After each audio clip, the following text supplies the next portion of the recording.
Hi everyone! Welcome to the Empath Tarot. It's another love reading, timeless and general. Take what resonates lang po. Maybe some part of the reading makaresonate kayo, some part of it hindi. Totally makaresonate na parang kwento ninyo ito or hindi naman. Iba't ibang mga energies, love connections. Tingnan natin kung ano ang ating mababasa sa reading na ito. Kamusta naman kaya ang inyong kapaskuhan or inyong holiday? Andiyan ba na nagdaramdam pa rin kayo dahil sa nangyari sa inyo ng person ninyo? Hindi naman kaya ay kayo ay maligaya dahil meron na kayong panibagong person na nagpapasaya sa puso ninyo.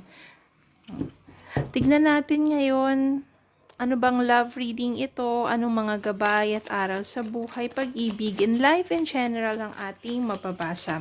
Spirit guys, send me messages, anong love connections ito, lessons in life and guidance na nais yung ipabatid sa amin, mga aral at gabay sa buhay, pag-ibig, ang dami. O, ayan na, lumabas na lahat. Nandito na. Justice. The Tower.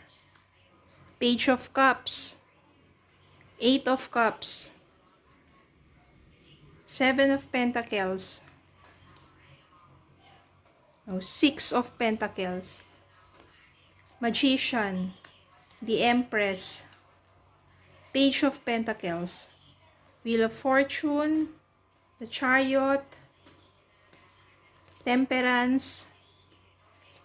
2 of Pentacles. And 9 of Wands. Nandito na, inilabas na lahat. Unahin natin to.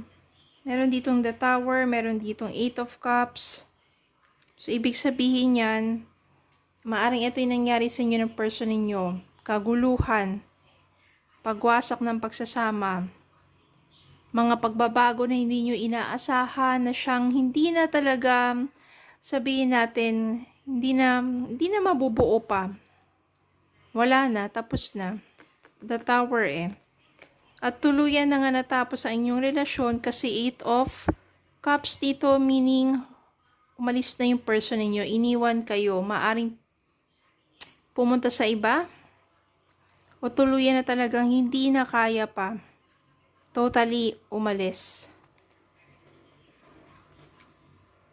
Pero ano ba mangyayari dito ngayon sa inyo? Kung talagang tuluyan na wala na pag-asa pa ang inyong pagbabalikan. Minsan kasi, pag nandiyan kayo sa sitwasyon na yun, kala nyo wala na talagang pag-asa. Kasi nandun yung mataas yung emosyon, mataas yung tensyon. At punong-puno pa ng sabihin natin yung galit. Noon na sama ng loob. Pero ano ba mangyayari dito? Meron kasi ditong temperance. So, ibig sabihin yan, you need to be patient pagdating sa love. Maybe dahil nagkagulo kayo ng person ninyo, dahil pareho kayong walang pasensya sa isa't isa. Kaya naman, maliliit na bagay, lumalaki. Wala yung heart-to-heart talk, kaya nagkakagulo.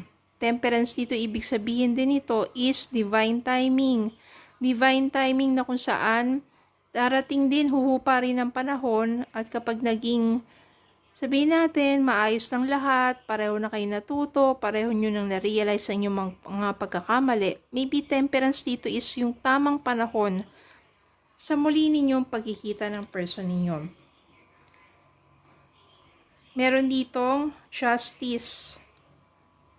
Nakakamtan ninyo ang justice. Ibig sabihin yan, magiging balanse at tama rin ang pagtrato ninyo sa isa't isa. Pero magkakaroon nga ba ng balikan dito? I can sense here na nandito yung resilience. Ano man yung nangyari sa inyong dalawa, patuloy kayo sabihin natin, nakikibaka sa inyong kanya-kanyang mga buhay. Although magkahiwalay kayo, pero patuloy kayong lumalaban sa hamon ng buhay. Nandiyan yun, no? Yung battle na yan. No? Kahit sabihin ninyong pagod na kayo, nandiyan, you still have courage to face the challenges in your life. Then, meron kasi ditong magician. Maaari kasing minamanifest ninyo na maging maayos pa ang lahat. Maaring ikaw, ganun din sa person mo, kaya siya lumayo is para magpahupa lang ng tensyon. Or ikaw din yung lumayo para talagang magbabago pa kaya ito kapag nawala ako, marirealize ba niya yung halaga ko? Mga ganun eh. So, magician dito, still you are manifesting na maayos pa inyong relasyon. You keep praying, you keep hoping na magbabago ang lahat for the good at muling magbabalik ang isang pagsasama na simula ay sabihin natin maayos. No, maayos na pag-uusap. Darating dito yung time, which is yung divine timing nga, na Page of Pentacles. Dito, maaring, kasi sa mga panahon na magkalayo kayo, mas maganda mag-focus kayo sa sarili ninyo. Magtanim kayo ng magtanim para ininyong maani ang mga magagandang bagay. Ibig sabihin, magsumikap kayo, magtiyaga kayo. Pag nag-focus kayo sa sarili ninyo, while manifesting na magkakabalikan kayo ng person ninyo, lalakas yung vibrations ninyo. Tataas yung inyong power of attraction and you will attract your person back into your life. Especially kung alam mo naman, intuition dito, Page of Cups, you still feel na mahal nyo naman ang isa't isa. Kaya hindi naman imposible na magkabalikan kayo. Meron kasi ditong The Chariot, ibig sabihin, malalagpasan ninyo yung challenges ninyo sa relasyon ninyong yan. Yung unang kala ninyo talagang wala na, wasak na, hindi na magbabago, hindi na may babalik sa dati, hindi na magkakaayos pa, pero ibig sabihin nitong The Chariot, malalagpasan nyo yan. Parang ito lang yung challenge o yung sabihin natin, yung masasabi nating trial sa inyong relasyon. May mga times din dito na nahihirapan kayo na balansehin ang inyong. Ito yung naging problema rin eh. Nahirapan kayong balansehin yung panahon ninyo, yung oras ninyo sa isa't isa. Sabihin natin yung isa, priority or nauubos ang oras niya, kakatrabaho. Yung isa naman, maaaring nag-aaral pa, aral, trabaho. Tapos pagdating sa relasyon, wala. So you need balance. Maaring sa inyong pagkakaiwalay, marirealize nyo yun na dapat bigyan din ng sapat na atensyon at panahon ng isa't isa kasi paano kayo magpo-prosper, paano kayo mag-grow together, di ba?